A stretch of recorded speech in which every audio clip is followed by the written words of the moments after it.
Joe Biden seems very pleased with himself. Normally, he's pleased with himself when he's lining his own pockets, but in this case, he seems very pleased with himself because he's announced a college loan forgiveness program. And of course, there's something inherently disgusting about all this because you have a guy who's like, I am forgiving student debt. Debbie's shaking her head here and cheering from the balcony, talking about pandering. But the first thing that I find repulsive is these politicians act like they're doing it. They're not doing it. When they quote, there's no such thing really as forgiving or canceling debt. What this really means is I'm going to transfer the obligation to someone else. So this guy's not going to pay. I'm going to make some other guy pay. It's really a matter of moving money from one guy's pocket to another and using your political authority to do that. And generally, when you do it, you want the beneficiary to be grateful to you because you're the one who facilitated the transaction, and you don't want the guy who's paying the bill to notice. You want to make it sound like it's free. You're canceling debt. And of course, media reports make it sound like, wow, this is unbelievable generosity from Biden. This is an expensive program, $300 billion. And essentially, if you get Pell Grants, you're going to get $20,000 of debt forgiveness. And for everybody else, $10,000 as long as the family income is under $125,000 a year.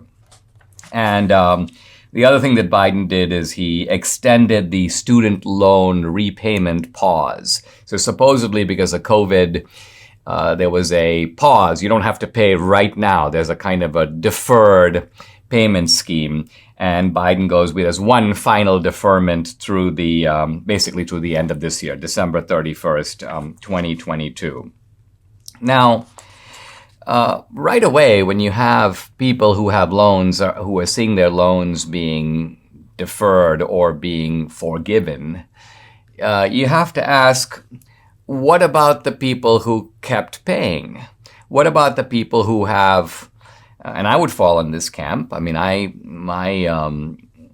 parents couldn't afford to send me to Dartmouth. I got some grants, but a lot of loans, and then, of course, work study. And it took me several years to pay back that debt. It never crossed my mind that somebody else would pay it off for me. There was no one else to do that. And it probably was a good thing to, when you take money, and you're obviously borrowing money in the expectation that, hey, I'm going to be using it to get an education, and education is an investment in my career. I wouldn't do this if I didn't think my career would be better as a result of this education. So I can expect enhanced earnings as a consequence of taking these loans and going to college in this way.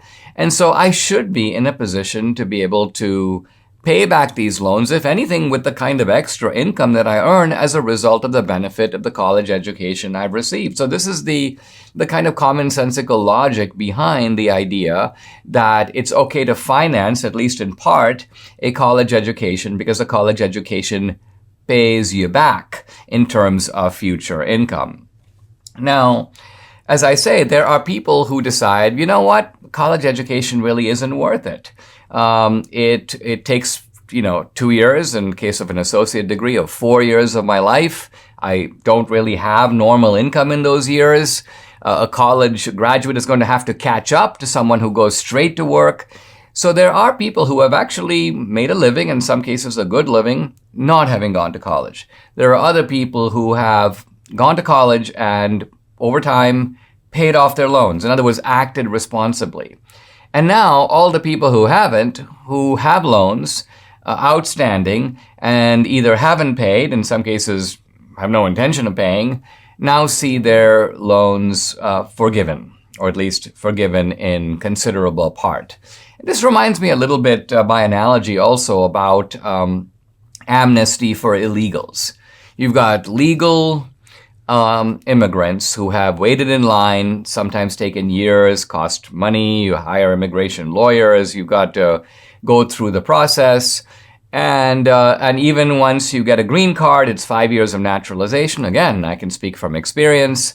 I mean, I came to the United States in 1978. I didn't become a citizen until 1991. So even then, it took time, and it was probably easier then than it is now. The illegal just basically shows up, goes around the system, and then if you get amnesty, you're like, well, you're rewarded for breaking the rules. You're moved to the front of the line, and it's kind of a slap in the face to people who have played by the rules. And so I see this step by Biden on the college front as being very similar. It rewards irresponsibility. It penalizes responsibility. And it has all kinds of other effects that I will take up in the next segment.